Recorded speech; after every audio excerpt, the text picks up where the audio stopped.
Bien, este día miércoles hay una jornada de definiciones. A las 6 de la tarde, 18 horas, se cerrará el periodo de inscripciones, que se abrió, como sabemos, el 18 de septiembre. Inscripciones de candidaturas unipersonales a la presidencia, vicepresidencia de la República y pluripersonales. Esto significa, pues, fundamentalmente asambleístas, representantes, diputados al Parlamento, hoy a las 18 horas. Sobre esto quiero entregar una reflexión desde mi visión absolutamente neutral e imparcial.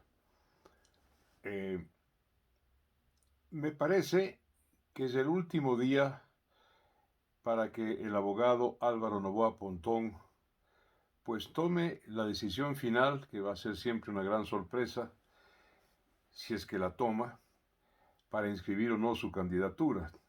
Tendrá que ser ineluctablemente a través de alguna alianza, porque, como sabemos, su partido político fue inopinadamente rechazado por el Consejo Nacional Electoral. Si eso sucede, el tablero electoral se va a mover y convulsivamente, si es que Álvaro Noboa toma la gran decisión.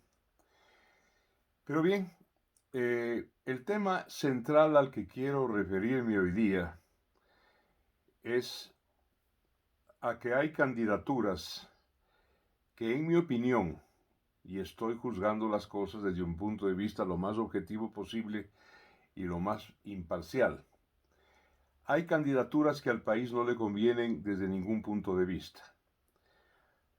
Hay dos de ellas fundamentalmente visibles que significan una continuidad del correísmo-morenismo, es decir, de la idea, de la visión socialista, llamada progresista, que ha desastrado al país, le ha hundido en una profunda crisis múltiple, polivalente, en los últimos 14 años.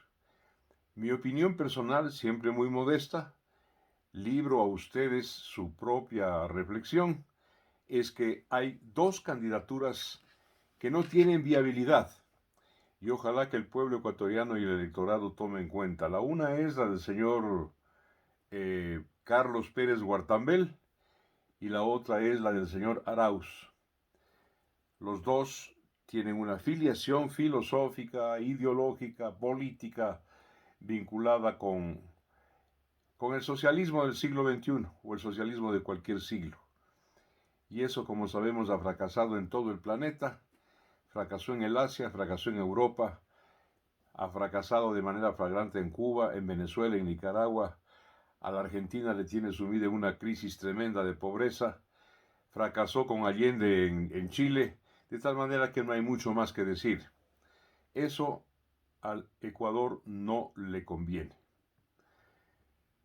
Lo otro es un análisis con el que quiero concluir la presente reflexión. Y es la candidatura de los grupos indígenas de la CONAIE, cuyo brazo político, como sabemos, es Pachacútec.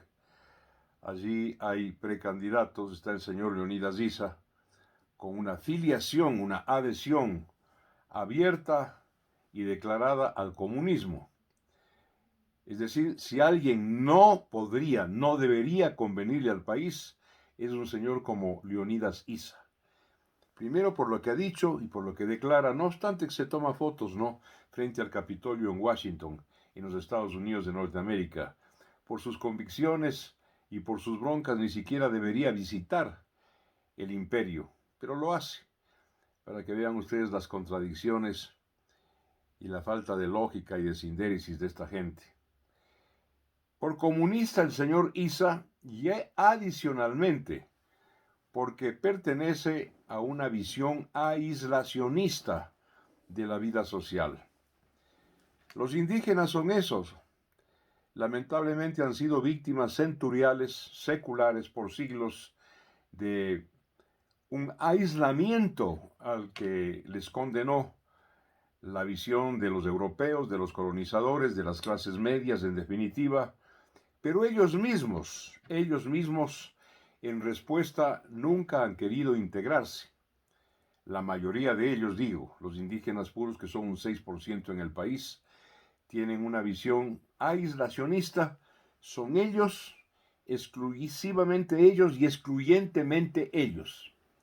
Esto es nocivo para la sociedad nacional, es tóxico para ellos mismos, porque a la larga, una conducta de esa naturaleza, es decir, nosotros y el resto, al resto hay que rechazar y hay que odiar y hay que combatir.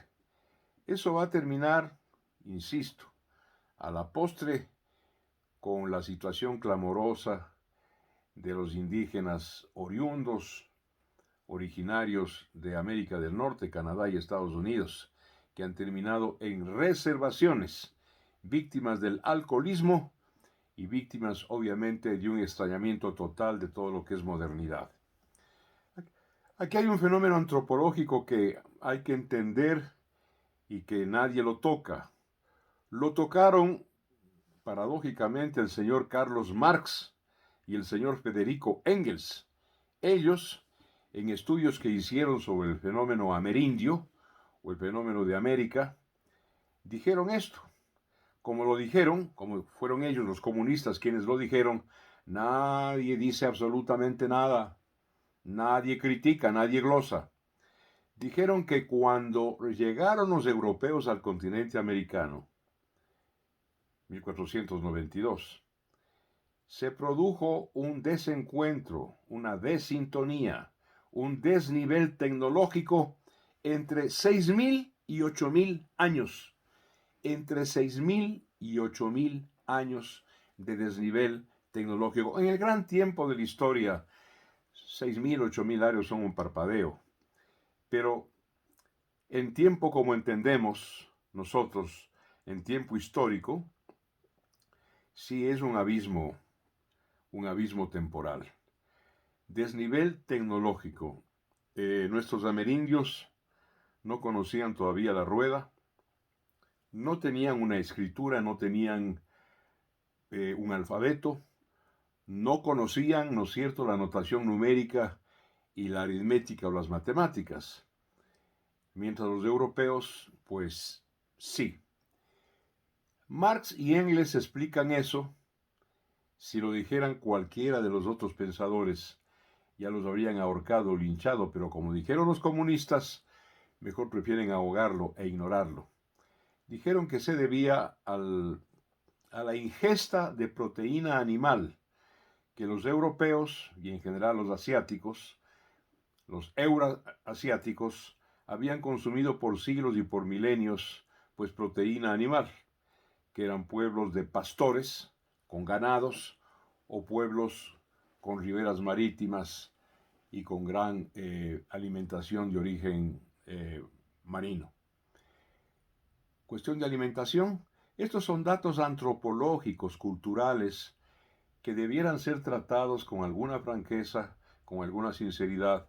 No se los trata primero por lo que he dicho, porque no hay cómo glosarle a Marx y a Engels, y segundo, porque cualquier enfrentamiento de estas tesis o de estos capítulos puede aparecer o puede sonar a racismo. Pero sobre la última idea, es muy malo para nuestros grupos indígenas, hoy englobados o abarcados por la CONAIE, por su brazo político que es Pachacútec, esa conducta aislacionista. No queremos saber nada con ustedes blancuzcos, mestizos, nosotros acá y ustedes allá. Es lamentable porque adicionalmente no son mayoría, no son como en Bolivia. Aquí son apenas un 6% y eso es lo que están tardando ellos en entender. Bueno, día crucial. Hoy miércoles a las 18 horas se cierran las inscripciones. Sabremos quiénes están en la línea de largada. Amigas y amigos, muchísimas gracias por recibir estos comentarios de hoy día. Un abrazo para todos y hasta el día de mañana.